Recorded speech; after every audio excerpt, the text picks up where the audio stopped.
अस्सलामुअलैकुम। प्रोग्राम में आपको खुशामदीद कहते हैं और मैं हूं सना मिर्जा। वज़ीर आज़म पाकिस्तान इमरान खान साहब जिस स्पीड के साथ इनिशिएटिव्स ले रहे हैं और उनकी कोशिश है कि 100 दिन के अंदर जो टास्क उन्होंने रखा है उसको पूरा किया जा सके, उसी की एक कड़ी हमें ये नजर आती है कि जो वफाकी काबीना का आज इजलास हुआ है उसमें चंद इंपॉर्टेंट इशूज़ के ऊपर भी बात हुई है और उसमें से एक ये भी है कि जो साबका हुकूमतों के जो फैसले थे उनमें से कुछ फैसलों को ख़त्म करने की कोशिश की गई है। एक तो ये कि वज़ीर ख़जाना का जो असख़ुद तकर्रियों का फैसला था उसको उन्होंने उन इख्तियारात को वापस ले लिया और कहा कि ऐसा नहीं किया जा सकेगा। अब डार साहब के दौर में कितनी तैनातियां सही हुई और नहीं सही हुई ये अलग डिबेट है, लेकिन कम अज कम ये इख्तियारात वापस इदारों को कर दिए गए हैं। प्रोग्राम में इस पर भी बात होगी कि वज़ीर आज़म हाउस और वज़ीर आज़म से रिलेटेड जो अखराजात से लेकर दीगर मामलात हैं उन तमाम इशूज़ में 100 रोज़ के एजेंडे पे, और सबसे बढ़कर ये कि जो मुख्तलिफ हाउसेस को, चाहे वो गवर्नर हाउसेस हों या वज़ीर आला हाउसेस हों, उसमें जो स्कूल्स या यूनिवर्सिटीज़ बनाने के मंसूबे थे उनके ऊपर भी बातचीत की गई है। अगर ये तमाम चीज़ें 100 दिन के अंदर इनिशिएट कर दी जाती हैं तो पीटीआई का जो पैगाम था कि हमें कम से कम 100 रोज़ मिलने चाहिए परफॉर्म करने के लिए या उसकी शुरुआत करने के लिए, वो कितना सही साबित होगा, उसका इम्पैक्ट क्या होगा, प्रोग्राम में हम इस पर भी बात करेंगे।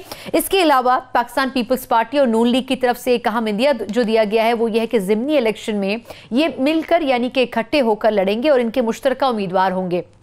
पार्लियामेंट में पीपल्स पार्टी और नून लीग उस तरीके से इकट्ठे नजर नहीं आते, लेकिन अगर ज़िमनी इंतखाबात में ऐसा होगा तो यकीनन पाकिस्तान तहरीक इंसाफ के लिए ये एक प्रेशर टैक्टिक ज़रूर हो सकती है। प्रोग्राम में हम इस पर भी बात करेंगे और प्रोग्राम के आखिर में सानह 12 मई के हवाले से यकीनन कुछ अर्से पहले फैसला ज़रूर आया है और जो इसके मुल्ज़िमान हैं उनको यकीनन सज़ा भी मिलनी चाहिए और इसी सिलसिले की एक कड़ी GIT की तश्कील भी थी और उसके ऊपर अब नगरा जज का तकर्रुर भी कर दिया गया है। इन तमाम इशूज़ के ऊपर हमने प्रोग्राम में बात करनी है।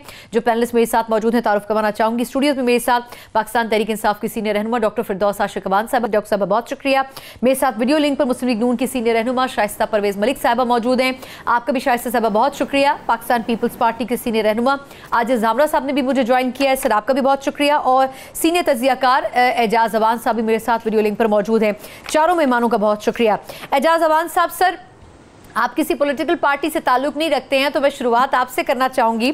सर, ये जो वज़ीर आज़म साहब का वफाकी काबीना का इजलास हुआ है उसमें बहुत सी चीज़ों पर बात हुई है। इसमें यह भी कहा गया है कि 100 रोज़ा प्लान क्या होना चाहिए, उस पर अमल दरामद कैसे होगा। आपको लगता है कि खान साहब की जो स्पीड है और वो जो एक्सपेक्ट कर रहे हैं अपनी टीम के साथ वो 100 दिन में डिलीवर हो सकेगा? Thank you sir. देखिए, 100 दिन में डिलीवर तो यकीनन नहीं हो सकेगा, लेकिन 100 दिनों में जो स्ट्रेटेजिक डायरेक्शन जिसे हम कहते हैं उसका तयन हो जाएगा और ये पता चलेगा कि हुकूमत पहले साल के ऑब्जेक्टिव्स और प्लान किस तरीके से लेके आगे चलना चाहती है। क्या उनकी तशखीस दुरुस्त है, क्या उन्होंने जो नेशनल इश्यूज हैं इंपॉर्टेंट जिनको प्रायोरिटी पर हैंडल करना है, क्या वो उनका दुरुस्त इदराक कर सके हैं। अगर पहले तशखीस दुरुस्त हो जाती है तो फिर देखना ये है कि वो इलाज क्या तजवीज कर सकते हैं और क्या वो इलाज कौम को बहसीयत मजमूई और पार्लियामान को बहसीयत उमूमी वो एक्सेप्टेबल है, या उसमें ईवान उनके साथ हाथ बटा के इस हुकूमत को और कौमी पॉलिसी को कामयाब करना चाहता है या नहीं। तो इसमें पॉलिटिकल मैच्योरिटी की बहुत जरूरी होगी। अगर पीपल्स पार्टी और नून कौमी मफाद को एक तरफ छोड़ के सिर्फ ये कहते हैं कि हमने इस हुकूमत को नाकाम करना है, इनके रास्ते में रोड़े अटकाने हैं, और वो जिन फेलियर्स का पॉइंट आउट करती है मौजूदा हुकूमत या जिन क्रिटिकल डेफिशिएंसीज का वो सामने लाते हैं जिनको, अगर उनको बहसीयत कौम, बहसीयत पार्लियामान ये एक्सेप्ट कर लें तो शायद उसका सिमत का तयन करना और मर्ज का इलाज करना मुमकिन हो। लेकिन अगर उनका रवैया ये रहा कि जी आप तो हमारे दौर की गलतियां निकाल रहे हैं, उस वक्त हमारी मजबूरियां ये थी, हमारी मजबूरियां ये थी, जो कुछ हुआ माजी में वो हो चुका है, क्या आज उन प्रॉब्लम्स को हम मेंटली एंड पॉलिटिकली एक्सेप्ट करते हैं? अगर उनको एक्सेप्ट कर लें तो फिर मेरे ख्याल में हुकूमत सबको साथ लेके चलना चाहेगी और उसका मुश्तरका तौर पे हल ढूंढा जा सकता है। बिल्कुल ठीक। अच्छा, मैं शाइस्ता साहब अब आपकी तरफ आऊंगी कि आज जो फैसले हुए हैं उसमें यह भी कहा गया है कि क्रॉस कटिंग भी की जाएगी, वज़ीर आज़म हाउस के अखराजात भी बढ़ाए नहीं जाएंगे। फिर उसमें एक और इम्पॉर्टेंट चीज़ भी आई है कि साबिक वज़ीर ख़जाना साहब के पास इख्तियार था कि वो मुख्तलिफ किस्म की तकर्रियाँ कर सकें। तो ये ऑर्डर भी वापस लिया गया है। एक तो ये कि जो डार साहब के दौर में ऐसा किया गया था, इसकी क्या कोई खास वजह थी? क्योंकि डार साहब के बारे में कहा जाता है कि वो ऑलरेडी बड़े ओवरबर्डन थे, उनके ऊपर मुख्तलिफ कमेटियों की सरबराही और इस किस्म के बहुत से उमूर थे जो उनके कंधों पे थे। आपको लगता है कि क्या कुछ ऐसे फैसले भी किए जा रहे हैं जो कि गैर ज़रूरी हैं और पीटीआई ना भी करे तो कोई फ़र्क नहीं पड़ता? बिस्मिल्लाहिर्रहमानिर्रहीम। थैंक यू सना। मैं तो आई वुड से कि नॉन इश्यूज़ को इश्यूज़ बनाकर पेश किया जा रहा है। इस वक्त तक तो हुकूमत की सिमत, जैसा कि अभी मेरे भाई ने भी कहा कि इस वक्त तक एक सिमत, एक डायरेक्शन तो नज़र आ जानी चाहिए थी ना कि इनका प्लान क्या है। देखें, ब्लेम गेम से अब निकल आए। They are no more standing containers पे भी नहीं खड़े, सियासी तकरीरें भी नहीं हो रही। अब तो इनके पास हुकूमत है, अब इनके फैसले करने के टाइम है और इनका ये डिसाइड करने का टाइम है कि इन्होंने किस डायरेक्शन में जाना है और क्या फैसले करना है। ये फैसले तो नहीं है रेलिवेंट ना कि इन्होंने 8 भैंसें बेचनी है, उसकी क्या कीमत वसूल हुई। वहाँ पे 8 मुलाजिम थे, अब इनके पास 4 हैं, इनके पास 22 गाड़ियाँ बिक गई हैं, उससे इतने पैसे। Are these things important is कि ये बताएं कि इन्होंने ये जो सब काम जो ये कह रहे हैं कि जैसे 1 करोड़ इन्होंने नौकरियां देनी है, 50 लाख घर इन्होंने बनाने, इनको हासिल करने के लिए ये क्या वो तो फैसले करेंगे और किस डायरेक्शन में जाएंगे। कह दिया गया है उसके बारे में कि वो इस माह तकरीबन 50 लाख घरों का इफ्तिताह करेंगे। अब वो किस तरह होगा, उन मंसूबों का इफ्तिताह, वो खान साहब ने नहीं बताया, लेकिन ये वैसे इस पे बात हुई है कैबिनेट की मीटिंग।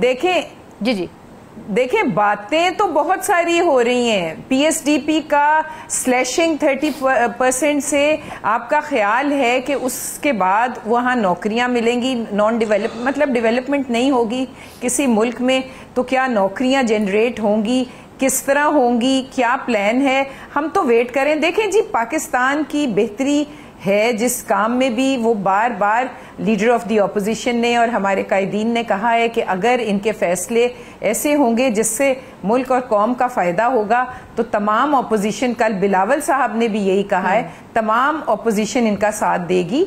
लेकिन अगर इनके फैसले नासमझी की बिना पर और जिनसे कोई अवाम को कोई फ़ायदा नहीं है, सिर्फ ऑप्टिक्स के लिए ये कर रहे हैं, तो उसके लिए तो ऑब्वियसली इनको कोई सपोर्ट नहीं मिलेगी। हमने जैसा कि बजट पे भी बहुत बहस हुई और आपने देखा कि नॉन फाइलर्स और उस पे और इनको रिट्रीट करना पड़ा। बिकॉज देखें, फैसला सोच समझ के करना चाहिए। मुझे बड़े अफसोस के साथ कहना पड़ता है कि इनका, हम सुन रहे थे कि ये स्टार ओपनिंग बैट्समैन है और किसी का कंफर्म था या नहीं था, लेकिन असद उमर साहब का कंफर्म था कि वो फाइनेंस मिनिस्टर होंगे।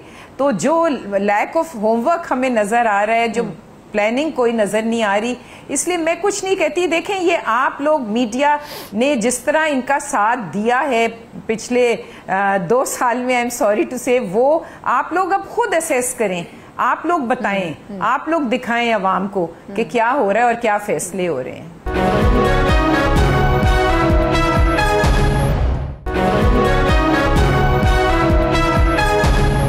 डॉक्टर साहब, मैं अब आपसे 2 हवालों से जानना चाहूँगी। एक तो ये कि खान साहब का जो 100 रोज़ा विजन है, ठीक है, उन्होंने इनिशिएट किया है, आपको क्या लगता है कि इस 100 रोज़ा विजन को, और वो कई जगहों पे कह चुके हैं कि मिनिमम 100 रोज़ा विजन है जिसको हमें कम से कम उतना टाइम दे दें, आपके ख्याल में उनकी टीम और जिस तरीके से अब कैबिनेट में मिनिस्टर्स की तादाद बढ़ रही है, क्या खान साहब को ये लग रहा है कि जो शुरुआत में उन्होंने बिल्कुल एक क्रॉस कटिंग और सादगी के साथ एक लिमिटेड टीम रखी थी, उसमें ये तमाम उमूर अंजाम नहीं दिए जा सकते? बिस्मिल्लाहिर्रहमानिर्रहीम। सना, सबसे पहले तो मैं शुक्रगुज़ार हूँ आपकी। देखिए, ये इस वक्त जिस ट्रांजिशन फेज़ में गवर्नमेंट है, हम एक ऐसी गवर्नमेंट से जो कि पंजाब के अंदर भी और सूबे के बाद एक वफाक के अंदर एक भाई प्राइम मिनिस्टर, एक भाई चीफ मिनिस्टर, एक हार्मनी थी और एक फैमिली ओरिएंटेड एक ऐसा पॉलिटिकल स्ट्रक्चर था कि जिसमें टीम वर्क कम और पर्सनल इंटरेस्ट ओरिएंटेड अप्रोच ज़्यादा थी, और जिसमें कैबिनेट्स की मीटिंग आपको मुझसे बेहतर पता है कि कितने महीनों बाद हुआ करती थी। ये शिकायत सबसे रही है कि पार्लियामेंट नहीं आते थे, कंसल्टेशन का प्रोसेस कम था।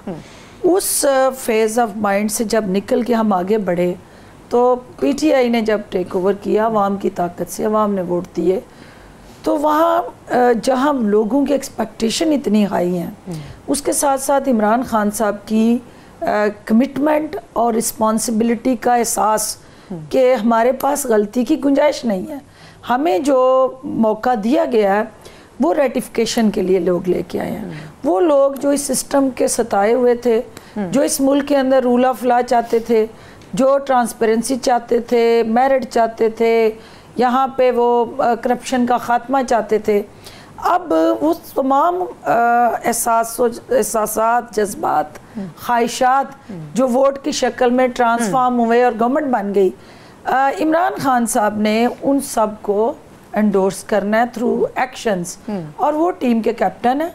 टीम को जब प्लेस किया गया तो जो स्टार्ट में आपका सवाल था कि पहले कम वज़रा और बाद में उनकी तादाद क्यों बढ़ाई जा रही है, जब जनरल साहब बात कर रहे थे तो मैं डॉक्टर हूँ तो मैं मुस्कुरा रही थी कि वो बिल्कुल राइटली पॉइंट आउट कर रहे हैं कि डायग्नोसिस ऑफ द डिजीज और काज इज़ वेरी इंपॉर्टेंट। उस वक्त पता चलता है जब आप नब्ज पे हाथ रखते हैं तो एवेलुएट करते हैं, फिर उसके बाद आप कुछ टेस्ट करते हैं, फिर उसके बाद आप ऑपरेशन की तरफ जाते हैं। पहला वो पल्स को टेस्ट किया पहले फेज में कैबिनेट, दूसरे फेज में वो लेबॉर्ट्री जो आपने कहा कि जी लोड इतना था, अल्टीमेटली वो एक ऑपरेशन की तरफ जो बढ़ रहे हैं, ये पूरा इंस्टीट्यूशनल जो इस वक्त रिफॉर्म्स और रिवैम्पिंग की ज़रूरत है, उसमें सना आपको अच्छा मुख्तसर आपने कहा आवाम ने वोट दिया और तब्दीली के लिए वोट दिया, टीम की ज़रूरत है। और यहाँ बदकिस्मती से इंस्टीट्यूशन कोलैप्स हुए, बदकिस्मती से जो इकोनॉमी थी जिसने बाकी सारे इंस्टीट्यूशंस को सपोर्ट करना था वो वेंटिलेटर पे है, इकोनॉमिक क्राइसिस है। और जो शाइस्ता की बात है, मैं सिर्फ एक बात कह दूं कि जो फिजिकल स्पेस होती है किसी भी गवर्नमेंट के लिए, जब वो इक़्तिदार में आती है उसको पॉलिसीज़ बनानी होती हैं, उसको अपना एक रोड मैप जो है और वे फॉरवर्ड लेके चलना होता है। हमारे पास आते ही जो फिजिकल स्पेस थी वो इतनी कम, बल्कि ओवर ड्राफ्टिंग में हम चल रहे हैं। कोई ऐसी मिनिस्ट्री नहीं है जिसने डोमेस्टिक बोरोइंग नहीं की हुई, ओवर ड्राफ्टिंग नहीं की हुई, और जिसके लोन्स जो हैं पहले आपने वो राइट ऑफ करने हैं, पे ऑफ करने हैं, फिर आपने अगले प्रोजेक्ट्स की तरफ जाना है। ठीक, इस पे तो ये वो सारे चैलेंजेस हैं जिनको सामने रखते हुए हमने आगे भी बढ़ना है, इनका बैगेज भी उठाना है, और हमने जो पॉजिटिव रिजल्ट ओरिएंटेड अप्रोच है उसको अडॉप्ट करना। बिल्कुल ठीक है। अच्छा, लेकिन जहां तक पार्लियामेंट की बात है, अगर ऑपोजिशन को सामने रखें तो बहुत सी चीजें ऐसी हैं, क्या इसका ये मतलब समझा जाए कि हुकूमत वक्त जो भी होती है वो अपोजिशन पार्टीज की नॉलेज में ये लेके आती है, नहीं आती? इस क्वेश्चन पे भी बात करनी है। मैं आज धामरा साहब सर आपसे एक और चीज़ भी जानना चाहूँगी। जिस तरह डॉक्टर साहबा कह रही हैं कि अवाम ने उनको चुना, वोट दिया, PTI को एक मौका मिला कि अवाम को सर्व कर सके। सर, ये जो इस वक्त डिबेट की जा रही है वज़ीर आला पंजाब और वो जो वाक़या हुआ DPO के हवाले से, और उसके ऊपर बात हो रही है कि वो जो रिवायती सियासत है उसी को दोहराया जा रहा है, तो क्या समझा जाए PTI भी उसी सियासत की नज़र हो गई जो पाकिस्तान में सालों से है? बिस्मिल्लाहिर्रहमानिर्रहीम। देखें, मसला ये नहीं है कि एक वाक़या सिर्फ आप DPO वाला जो पेश कर रही हैं, बल्कि 100 दिन का जो टारगेट था वो PTI ने खुद टारगेट के तौर पे रखे 100 दिन के। हालांकि हमें पता है कि हुकूमतों किस तरह डिफ़िकल्टीज़ को फेस करती हैं, और मेरे ख्याल में मुझे बड़ा एहतराम है डॉक्टर फिरदौस आशिक साहब के लिए, और वो भी हुकूमतों में रही हैं, उनको पता है और अंदाज़ा है कि हुकूमतें कैसे चलती हैं।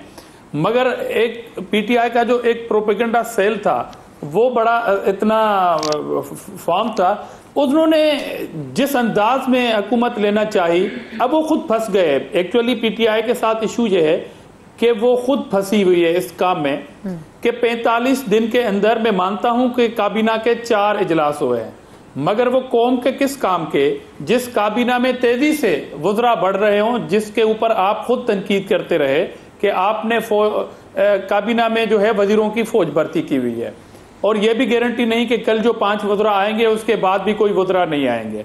नंबर दूसरी बात कि आपने 45 दिन के अंदर जब आपने कीमती गाड़ियां नीलाम की, जब आपने, अब भैंसों का तो इतना नाम चला है कि मैं लेना भी नहीं चाहता, मगर ये सारी चीजें करने के बाद मुझे तो ऐसा लगे कि 45 दिन के अंदर इस कौम को कोई रिलीफ देना चाहिए ना, ये सारे स्टेप के बाद। मगर हालत ये है कि ये सारी चीज होने के बावजूद फिर सीएनजी महंगी क्यों हुई, फिर गैस महंगी क्यों हुई, फिर ये आम अशिया जो है खाने पीने की वो महंगे क्यों हुई, फिर पेट्रोलियम और गैस 2 साल से पेंडिंग थे, गैस के और बिजली के 2-3 साल से पेंडिंग थे और ये नहीं किए जा रहे थे। मैं वही तो कह रहा हूं ना, मैं वही तो कह रहा हूं। तो पीटीआई की हुकूमत जिसने कहा कि सादगी के साथ हुकूमत करनी है, वो काबीना के वजीर धड़ाधड़ भर्ती कर रहे हैं। और मेरे कहने का मकसद ये था, मैंने अपनी गुफ्तगू की इब्तिदा में ये कहा कि हुकूमत चलाना इतना आसान नहीं जितना पीटीआई ने अपोजिशन में बैठे समझा था।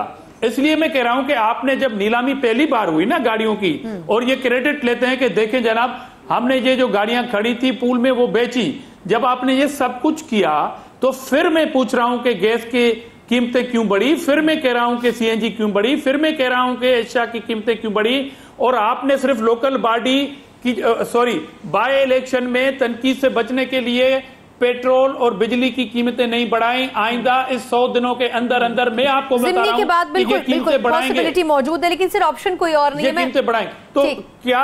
तो क्या फर्क है फिर आपके उन दवाओं का, आपकी उस तनकीद का और आज के हालात में तौर पर जो फाइनेंशियल क्राइसिस था, मैं आपकी तरफ आती हूँ, उसको कम से कम ये सिचुएशन तो नून लीग के दौर में भी मौजूद थी, ये पीटीआई को भी पता था कि सर ये माशी क्राइसिस मौजूद है। शाइस्ता साहबा कोई कमेंट देना चाह रही थी? शाइस्ता साहबा अगर आप कमेंट देना चाह रही थी तो प्लीज बताइए।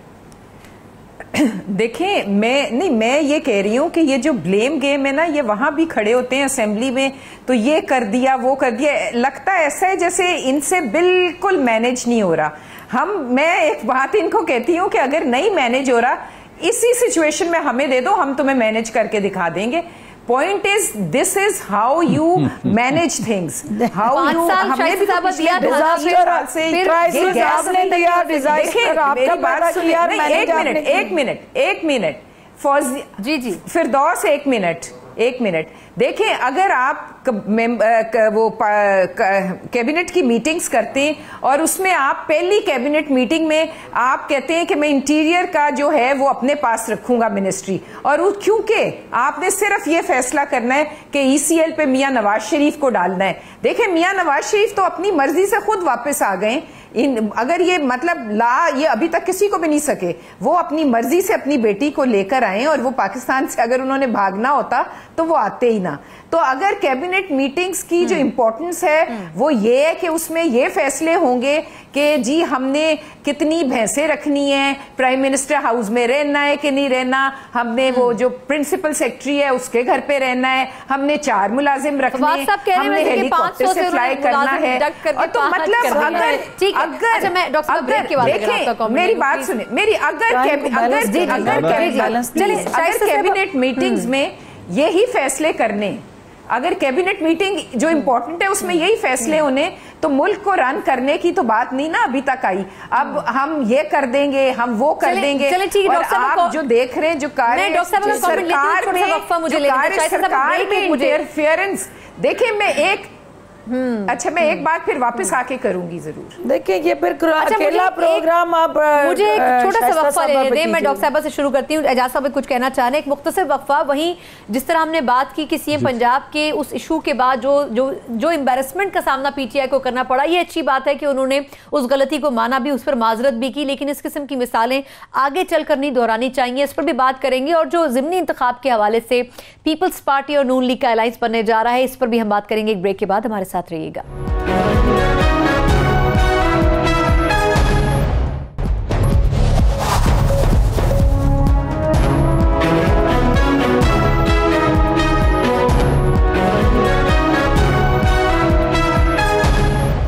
ब्रेक के बाद एक बार फिर आपको प्रोग्राम में खुशामदीद कहते हैं, जहां हम बात करें कि वफाकी काबीना फैसले जरूर कर रही है, लेकिन उनकी इंप्लीमेंटेशन और बार बार इस बात का कहना कि पिछली हुकूमत के दौर में शायद हालात उस हद तक खराब किए गए कि इंप्रूवमेंट का मौका मौजूद नहीं है। साथ में अपोजिशन की जो इस वक्त अलायंसेस बन रहे हैं वो कितने इंपॉर्टेंट हो सकते हैं पीटीआई को सामने रखते हुए। एजाज अवान साहब, सर एक तो ये कि आप पिछले सेगमेंट में कोई कॉमेंट देना चाह रहे थे, दूसरा सर ये बताएगा कि सफीरों की तैनाती के हवाले से भी एक इंपॉर्टेंट डिसीजन हुआ है कि कुछ सफीरों को जो कनाडा या अमरीका में तैनात हैं उनको भी वापस वापस बुला लिया जाएगा। आपके ख्याल में ये सही फैसला होगा कि जो ज़्यादा कंपैटिबल लोग हैं, ज़्यादा उस ओहदे के लिहाज से डिजर्व करते हैं, उनकी तैनाती की जाए? सना थैंक यू। मैं कहना ये चाह रहा था कि देखें, आप बात कर रही हैं, वो एक पॉलिटिकल इशू बना, मुझे तो अभी उस शख्स का नाम भी भूल रहा है, क्या वो ज्यादा पाकपटन वाला, क्या वो ज्यादा एम्बैरेसिंग है या 14 अफराद को गोली मार के मार देना और 96 को जख्मी कर देना और औरतों के मुंह में गोली मारना जो अनआर्म्ड लोग थे, वो ज्यादा एम्बैरेसिंग था? देखें, इसको सास बहू का ये झगड़ा नहीं है, ये स्टेट है। और जब आप किसी मुल्क में हुकूमत चलाते हैं तो 22 करोड़ अवाम का मुल्क वही रहेगा। पिछली हुकूमत का बैगेज अगली हुकूमत ने उठा के चलना है। ये वन पार्टी रूल नहीं है कि हम कहें जी बस पहले भी हम ही थे अब भी हम ही हैं। जब मल्टी पार्टी डेमोक्रेसी है इस मुल्क में, तो उस बैगेज को भी पीटीआई ने, क्योंकि इलेक्शन में आए हैं, उनको लोगों ने एतमाद, उन्होंने हुकूमत बनाई है। अब वो न तो सारे 5 साल इस मोड में रह सकते हैं कि जी ये प्रॉब्लम है, ये हमें विरसे में मिला है। मैं तो जब से होश संभाली है, हर हुकूमत पिछले वर्षे का रोना रोती रही है कि जी डिक्टेटर्स का छोटा हुआ वर्षा है। फिर पीपल्स पार्टी आई, उन्होंने डिक्टेटर्स पे इल्जाम डाल दिया। जब नून आई तो उन्होंने कहा जी मुल्क की इकॉनमी को तो जरदारी साहब तबाह कर गए, अब हम ठीक करेंगे। और आज हम सुन रहे हैं कि 16,000 से 28,000 अरब पे कर्ज पहुंच गया है और अब ये हुकूमत कह रही है ये हमारे लिए एक बड़ा चैलेंज है। तो देखिए, चैलेंजेस तो होंगे, they have to come up with a solid plan कि अब इसमें से निकलना कैसे है। बट लेट्स से कि देखे 40 दिन में तो आप को संभालना कैसे, यही असल चैलेंज होगा ना। और एक मिल का भी अहाता नहीं कर सकते उनके प्रॉब्लम्स का। आप कुछ कहना चाह रही हैं? जी बिल्कुल ठीक, यानी कि सर इन क्राइसिस में बेसिकली पीटीआई को संभालना होगा ना, अगर उसमें नहीं किया तो फिर नहीं। वो क्राइसिस को तो वो संभालेंगे, हुकूमत फॉर्म की है तो संभालना तो उन्हें पड़ेगा। अब आपने जो सफीरों की बात की है, जो कॉन्ट्रैक्ट के सफीर होते हैं, ये मैं खुद भी एम्बेसडर रहा हूं इस पाकिस्तान का, जो कॉन्ट्रैक्ट एम्प्लॉइज होते हैं, फॉरेन ऑफिस के परमानेंट सफीर नहीं होते। उनका कॉन्ट्रैक्ट की एक क्लॉज होती है कि जब भी हुकूमत चेंज होगी ऑटोमेटिकली उनका कॉन्ट्रैक्ट कैंसिल हो जाएगा और नई हुकूमत चाहे तो उनको कंटिन्यू रखने दे और चाहे तो वो अपनी मर्जी के सफीर का तयन कर दे, तैनात कर दे उनको। तो ये कोई ऐसी अनहोनी नहीं होने जा रही। अगर वो समझते हैं कि जेएस बैंक के जो साहब थे जो अभी अमेरिका में एम्बेसडर हैं, अगर वो नैब में वांटेड हैं और वो एम्बेसडर उनको भेज दिया गया तो he can be called back और उनकी जगह बेहतर और कॉम्पिटेंट शख्स को अमेरिका में सफीर भेजा जा सकता है। ये तमाम इशू ऐसे हैं। इसी तरह आजकल हम पब्लिक अकाउंट्स कमेटी का सुन रहे हैं उसके ऊपर, हाँ उसके ऊपर भी लास्ट बिठा के 4 दिनों के बाद वजीर आजम साहब घर चले गए। तो उसकी भी देखना पड़ेगा कि उसमें ऐसी अर्जेंसी क्या थी। इसी तरह जस्ट लास्ट कमेंट, हम सुन रहे हैं पिछले 1 हफ्ते से कि पब्लिक अकाउंट्स कमेटी के चेयरमैन का एक झगड़ा है कि हु वुड लीड इट। बस देखें, अगर इस मुल्क को आगे लेके चलना है तो दे कैन हैव सोल्यूशन। सब पार्टीज मिल बैठे। अगर कोई ऐसा इशू अंडर इन्वेस्टिगेशन है जो पीपल्स पार्टी के दौर की कोताही है तो let the chairman be from PTI. अगर कोई नून के दौर का है तो इनको बना दें। अगर कोई पीटीआई कोताही करती है या उनके किसी फैसले को या उनके किसी अदारे को अंडर स्क्रूटनी लाया जा रहा है तो पीपल्स मुस्लिम लीग नून का चेयरमैन हो सकता है। इससे थोड़ा सा डिसएग्री करूंगी। हम ट्रेडिशन के कैदी नहीं हो सकते। देखिए मेरी बात सुनिए, मुझे इस पे बात करने दें। बिल्कुल ठीक सर, लेकिन पब्लिक मैं सिर्फ एक बात को मुकम्मल करने दें, एक बात को मुकम्मल करने दें। देखें भाई आपने सारे देखिए बात मैं ये कहना चाह रहा हूँ। ठीक, बिल्कुल ठीक सर, पॉइंट आपका आ गया, बिल्कुल ठीक है। डॉक्टर साहब बस एक तो ये कि जो पब्लिक अकाउंट्स कमेटी है इसकी डिबेट पे मैं बाद में आती हूँ, लेकिन जो लोग कह रहे हैं कि अगर हुकूमत इस वक्त जिस पैराए में जो पूरी डिबेट चली थी कि जो पिछला बैगेज है उसको तो कैरी करना पड़ेगा, उस अंडरस्टैंडिंग को क्या पीटीआई ने सामने नहीं रखा? और दूसरा जो पब्लिक अकाउंट्स कमेटी की बात कर रहे हैं एजाज साहब भी, उसमें क्या मतलब इसमें कितना नुकसान होगा पीटीआई का अगर वो उसकी चेयरमैनशिप अपोजिशन को दे देती है जो उनकी दरीना डिमांड है? पहली बात तो ये है सना कि ये जो चंद हफ्तों की गवर्नमेंट है अभी चंद माह भी नहीं आप कह सकते। इन चंद हफ्तों की गवर्नमेंट से आप एक्सपेक्ट तो ज़रूर करें कि इनको स्टेट ऑफ आर्ट बिल्कुल एक एक्सीलेंस अवार्ड देना चाहिए कि उनका हर कदम जो है वो यूनिक हो, डिफरेंट हो, और उनका रिज़ल्ट जो है वो इम्पैक्ट जो है वो बाकी हुकूमतों से मुख्तलिफ हो। लेकिन इसके साथ साथ आपको ये भी ज़हन में रखना चाहिए उन एक्सपेक्टेशंस के साथ साथ कि वो 70 साल जो निज़ाम है जिसके अंदर रह के उस गवर्नमेंट ने परफॉर्म करना है, क्या वो रातों रात इन चंद हफ्तों में उसको रिवैम्प करने में कामयाब हो जाएंगे? वो पुलिस का सिस्टम हो, वो ब्यूरोक्रेटिक स्ट्रक्चर हो, या ओवरऑल पॉलिटिकल माइंडसेट हो, या आपकी पार्लिमानी प्रैक्टिसेस हो। इस हुकूमत को एक वे फॉरवर्ड बना के आगे बढ़ना है, और जो इमरान खान साहब की विजन उनकी इस कौम के साथ कमिटमेंट के साथ जुड़ा हुआ है, जो उनकी डेडिकेशन रिफ्लेक्ट हो रही है वो, और उनकी डिवोशन एक कॉमन पर्सन के साथ कि वो क्या करना चाहते हैं। देखना ये है कि जो हमारी प्रायोरिटीज़ हैं वो क्या है, क्या उसके अंदर नेशनल इंटरेस्ट और पब्लिक इंटरेस्ट की झलक आ रही है कि नहीं, क्या उसमें हमारी ज़ात सुप्रीम है, हमारे ख़ानदानी मफादात सुप्रीम है, क्या दोस्त अहबाब जो है वो सुप्रीम है, या हमें कौमी मफाद अजीज़ है। अब तक ये चंद हफ्तों की जो परफॉर्मेंस आपके सामने है, आप ये नहीं कह सकती कि इसमें कहीं पे भी 100% आप मीडिया जो है वो मोटिवेटेड है। इस वक्त हर बंदा चाह रहा है कि अलादीन का चिराग रगड़े और खान साहब जो हैं वो एकदम से इतनी जल्दी मुमकिन नहीं होगा। सारी चीज़ों को करें, टाइम लगेगा। आई एम सॉरी, मैं सिर्फ ये कहती हूँ। जी जी बिल्कुल, आप ब्रेक कुछ सेकंड के लिए ले सकती हैं। हमें आगे बढ़ना है तो अपोजिशन की सपोर्ट के साथ बढ़ना है। हम ये कभी नहीं चाहेंगे कि हम गलत करें तो अपोजिशन उसको पॉइंट आउट ना करे, ना हम चाहेंगे कि हम मीडिया उसको इग्नोर कर दे। देखिए, जो आपकी पुलिस प्रैक्टिसेस हैं जिसका आपने चीफ मिनिस्टर साहब के हवाले से उसका, चले मैं वापस आपकी तरफ आती हूँ। मैं आजिज़ धामला साहब से कमेंट ले लूँ, मैं वापस आपकी तरफ आती हूँ। आजिज़ साहब, सर ये जो पीएससी वाले पॉइंट पे मैं वापस आती हूँ, क्योंकि एजाज साहब थोड़ा सा इस पे नाराज भी हुए कि उनकी बात मैंने भी बात करनी है हम। लेकिन सर ये जो अपोजिशन की, जी जी शाइस्ता साहब मैं आपकी तरफ आती हूँ, मैं थोड़ा सा इनका टेक ले लूँगा आजिज़ साहब का। सर ये जो पब्लिक अकाउंट्स कमेटी के ऊपर जो डिबेट है अपोजिशन की और हुकूमत की, सर आपके ख्याल में डिजर्व कौन करता है? सर लोगों की राय ये है कि जो चंद माह में आगे चलकर जो ऑडिट्स के लिए चीज़ें आने वाली हैं वो मौजूदा हुकूमत की भी होंगी, इसलिए भी शायद खान साहब विलिंग नहीं है कि इसकी जो चेयरमैनशिप है वो अपोजिशन के पास जाए।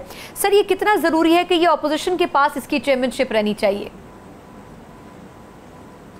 देखिए, मैं आपके सवाल का जवाब देने से पहले, एक बड़ा चर्चा होता था टॉक शोज़ के अंदर कि केपी जो पुलिस है वो पॉलिटिसाइज नहीं है और वो बड़ी ज़बरदस्त पुलिस है, बड़े रिफॉर्म्स आए हुए हैं। और आज बड़े अफसोसदा खबर आपके चैनल्स ने दिखाई कि पेशावर के निहत्ते यूथ के बच्चों को, और पीटीआई डिपेंड ही यूथ पे करती है, उनके हाथ में, किसी के हाथ में भी टीवी ने आज कोई पिस्टल नहीं दिखाया, कोई हथियार नहीं है, कोई पुरतशद्दुद मुजाहरा नहीं था। और वो मुजाहरे के ऊपर जो पुरतशद्दुद पुलिस गर्दी है, आया वो खुद से पुलिस ने की है या पीछे से कोई पॉलिटिकल आर्डर था उसके ऊपर? ये बड़ा अफसोसनाक वाकया हुआ है उस सूबे से जिसमें 5 साल बड़ी तारीफें सुनते आए। बाकी सूबों की पुलिस पे तो बड़ी तनकीद चलती रहती है, इसलिए मैं कोई जस्टिफिकेशन नहीं देना चाहता। मगर जो आज पेशावर के निहत्ते नौजवानों के साथ पीटीआई की हुकूमत ने किया है, ये भी हुकूमत का हिस्सा है, ये भी हुकूमत का हिस्सा है आज का वाकया। और दूसरी बात देखें, आपने कहा कि एक दूसरा वाकया चल रहा है आज, महमूद उर रशीद साहब के बेटे के ऊपर एफआईआर चली है और वो उसकी जस्टिफिकेशन देने के लिए मीडिया पे आना पड़ा। हैदराबाद के अंदर इनके मकामी एक रहनुमा ने पुलिस स्टेशन पे जाके दावा बोल दिया और पुलिस को धमकियां दे रहे हैं कि आप किस तरह बैठे हैं, किस तरह बैठे हैं। ये सारा एटीट्यूड पीटीआई को चेंज करना पड़ेगा। सिर्फ सादगी के राग गाने से आपकी हुकूमत सादा नहीं बन जाएगी। आपने कहा कि जाती दोस्तों को बिल्कुल हुकूमत से अलग किया जाएगा, मगर जुल्फी की अपॉइंटमेंट एक क्वेश्चन मार्क है, जिसके लिए जब आप उम्रे पे लेके गए थे आपने ही कहा था कि उसके ऊपर पाकिस्तान का कानून इसलिए लागू नहीं होता क्योंकि वो पाकिस्तानी शहरी नहीं है। आज वो पाकिस्तानी हुकूमत के मेन करता धरता बन के बैठ गए हैं। तो इस तरह आप खुद क्रेडिबिलिटी के ऊपर सर उनकी तैनाती के खिलाफ तो कोर्ट में भी कुछ लोग गए हैं, उन्होंने दरखास्त दी है, बिल्कुल वो भी अभी तय होना है।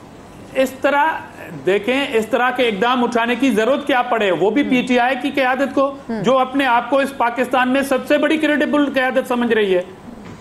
ठीक, बिल्कुल ठीक। अब मैं शाइस्ता साहब का टेक ले लूं। जी जी, पब्लिक अकाउंट्स कमेटी का जहां तक आपने कहा, मैं आखिरी बात कर दूं। जी सर, आखिरी बात कर। जी सर, देखिए पब्लिक अकाउंट्स कमेटी अखलाकी तौर पर, ये आइन में कोई मेंशन नहीं है, मगर अखलाकी तौर पर आपने बिल्कुल कहा कि यह तासुर भी है कि मौजूदा हुकूमत के भी जो स्कैंडल हैं वो ज़ेरे बहस आ सकते हैं, क्योंकि चेयरमैन सिर्फ फुल फ्लेज नहीं होता, एक बहुत इंपॉर्टेंट कमेटी होती है और उसमें तमाम पॉलिटिकल पार्टीज के नुमाइंदे उसमें मौजूद हैं। अगर चेयरमैन उसको ओवर रूल करेगा तो वो बाहर मीडिया में कह सकते हैं कि इस चीज पर डिस्कस नहीं हुआ। जैसा कि पंजाब में ये हुआ, लास्ट 5 साल पीटीआई की तरफ से पब्लिक अकाउंट्स कमेटी थी उनके पास, तो कितने स्कैंडल शहबाज शरीफ के इनके पब्लिक अकाउंट्स कमेटी के चेयरमैन लेके आए कोर्टों के अंदर, अगर नहीं किए तो क्या वहां मुकमका था? बिल्कुल ठीक, बिल्कुल ठीक, पॉइंट आ गया। मुख्तसर डॉक्टर साहब रखिएगा, मुझे शायद सबसे पहली बात ये जो आपकी पब्लिक अकाउंट कमेटी की है, हमें इसमें कतन ये कंसर्न नहीं है कि हमारी अकाउंटेबिलिटी ना हो। हम ये कहते हैं कि हम तो अभी जुम्मा 4 दिन आए हैं ना, जो हमसे पहले थे उनके हवाले से जो मेगा करप्शन स्कैंडल्स हैं उसको कौम जानना चाहती है कि उसमें हकीकत क्या है। एजाज साहब, सर एक तो ये जो अलायंस है पीपल्स पार्टी और नून लीग का ज़िमनी इलेक्शन के मौके पे, आपके ख्याल में पीटीआई नादिर मौका नहीं खो देगी अगर पीपल्स पार्टी नून लीग के साथ चल पड़े? देखिए जी, पहले तो ये अवानों और मलकों की लड़ाई है, तो मुझे कोई एतराज नहीं है, बेशक घर के अंदर लड़ाई लड़ लें दोनों बहनें मेरी, इनको लड़ने दे, खैर है, it is within the family. जी लड़ नहीं रहे। जी सर, दूसरी बात यह है कि देखें, सर वो सर में शायद साहब दूर बहुत है असल में, अलायंसेस बनती रहती हैं। जी जी देखें, डेमोक्रेसी में अलायंसेस बनती रहती हैं। हमने तो मजहबी जमातों को भी पीपल्स पार्टी के साथ मिलकर इलेक्शन लड़ते देखा है, और इन पार्टियों को भी देखें, इनका हक पहुंचता है। अगर कोई भी पार्टीज अलायंसेस करना चाहती हैं तो वेल अलायंस बनाएं और भले पीटीआई का मुकाबला करें। ये लोगों पर डिपेंड करता है कि वो वोट किसको देना चाहते हैं।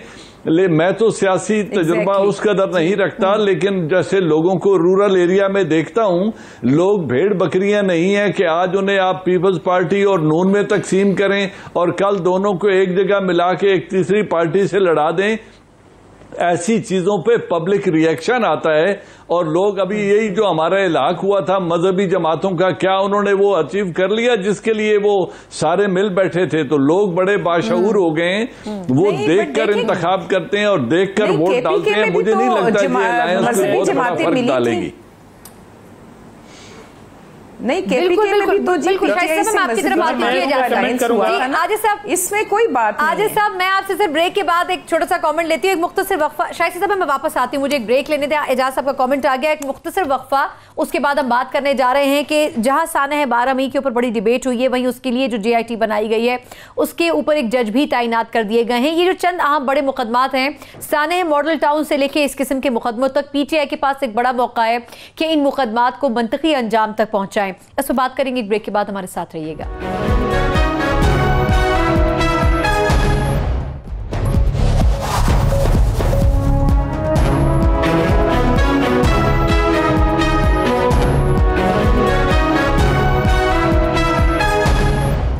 ब्रेक के बाद एक बार फिर प्रोग्राम में आपको खुशामदीद कहते हैं। आजिज दामरा साहब, सर एक तो ये कि आपका कोई पॉइंट अभी बाकी था जो आप पिछले सेगमेंट में जिक्र कर रहे थे, और दूसरा सर ये जो चंद इंपॉर्टेंट मुकदमात है उसमें मैं सानह 12 मई के हवाले से ही आपसे बात कर लेती हूँ।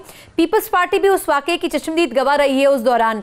सर कितना इंपॉर्टेंट है कि ये इस किस्म के इंसिडेंट्स और केसेस अगर कंप्लीट हो जाएं तो एक टेस्ट केस और एक मिसाल बन सकेगी PTI के दौर में कि इन अरसे से पेंडिंग केसेस को इन्होंने मंतकी अंजाम तक पहुंचाया है। देखें, इससे पहले एक आपका सवाल था कि दोनों पार्टियों का जो इत्तेहाद है उस पर मुस्लिम लीग नून का तो आ गया मौक़िफ़। आपको याद होगा कि मौजूदा जो हुकूमत है PTI, इससे पहले KP के अंदर जमात इस्लामी उसकी इत्तेहादी थी, शेरपाग साहब उसके इत्तेहाद थे, और अब इलेक्शन के बाद मेंगल साहब उनके इत्तेहादी हैं, उसके बाद GDA सिंध में इत्तेहादी हैं, और खुद जो आपका सवाल है 12 मई के हवाले से, जो मेन पार्टी थी जिसके ऊपर बड़ी तनकीद करती रही मौजूदा हुकूमत जो है पीटीआई की पार्टी, वो उसकी इत्तेहादी है जिसके खिलाफ जेआईटी बनी है। कम से कम सब्र कर लेते कि भाई आपके ऊपर इतना बड़ा इल्जाम है, आप पहले क्लियर हो जाएं, उसके बाद हम आपसे इत्तेहाद करेंगे। उसके खिलाफ जेआईटी बनी है और वो इत्तेहादी है। आपा जहरा के कत्ल का उसके ऊपर इल्जाम है। तो कातिल और मकतूल जब एक ही हुकूमत में साथ बैठे हैं तो आप क्या सवाल कर रही हैं मुस्लिम लीग नून और पीपुल्स पार्टी का? बिल्कुल ठीक। अच्छा डॉक्टर साहब, लास्ट कमेंट आपका कि ये केसेस हैं, सानह मॉडल टाउन है, ऐसे केसेस को सामने रखें तो बड़ा मौका है पीटीआई के पास कि कुछ बेहतर रिजल्ट अवाम को दे सके उन केसेस के जो कि बहुत अरसे से पेंडिंग है।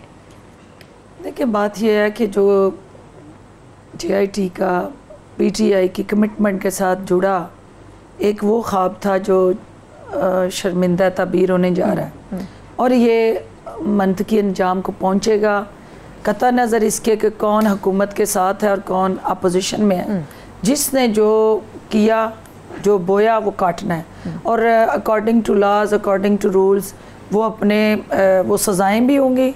और ये जज साहब का तयन जो हुआ है वो इसी सिलसिले की एक अहम पेशरफ्त है। इसमें आपकी इत्तेहादी जमात भी अगर आती है तो कोई नहीं, कोई इवन पीटीआई भी उसकी ज़द में आएगी, एमक्यूएम आए, कोई भी इत्तेहादी आए, जिसकी जहाँ जहाँ रिस्पॉन्सिबिलिटी फिक्स होगी उसको वो आईनी और कानूनी प्रोसेस से गुजरना है। बिल्कुल। दूसरी बात जो आपने अभी इत्तेहाद की, और ये देखिए हमें कतन हम डेमोक्रेटिक सोच वाले लोग हैं, कभी भी हमें ये एतराज़ नहीं है कि जमहूरी कुव्वतें या डिफरेंट पार्टीज़ आपस में अलायंस में ना जाएं।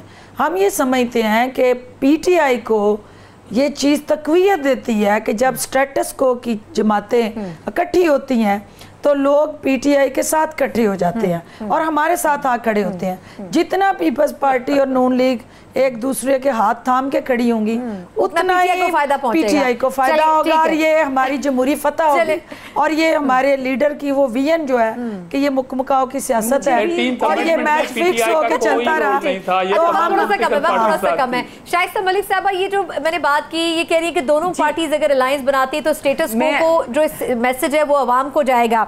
अगर मैं इन चंद केसेस की बात करूं तो इस पे आपको क्या लगता है, पीटीआई को इनको कंप्लीशन पर लेके जाना चाहिए या नहीं लेके जाना बड़ी ज्यादती है कि पीपुल्स पार्टी को स्टेटस की पार्टी कहें डॉक्टर साहब? बिल्कुल। देखिए नहीं हमरा साहब, सर वो उनकी जाती रहा है, नून लीग के साथ ये भुट्टो की रूह तड़प रही होगी। मुझे एक मिनट की बात हम दोनों ने किया था, पीटीआई नहीं थी। मुझे शाइस्ता साहबा की बात कंप्लीट हो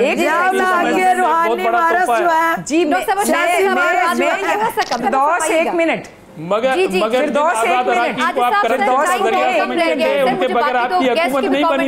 बात सुने प्लीज, मुझे एक मिनट दे दीजिएगा।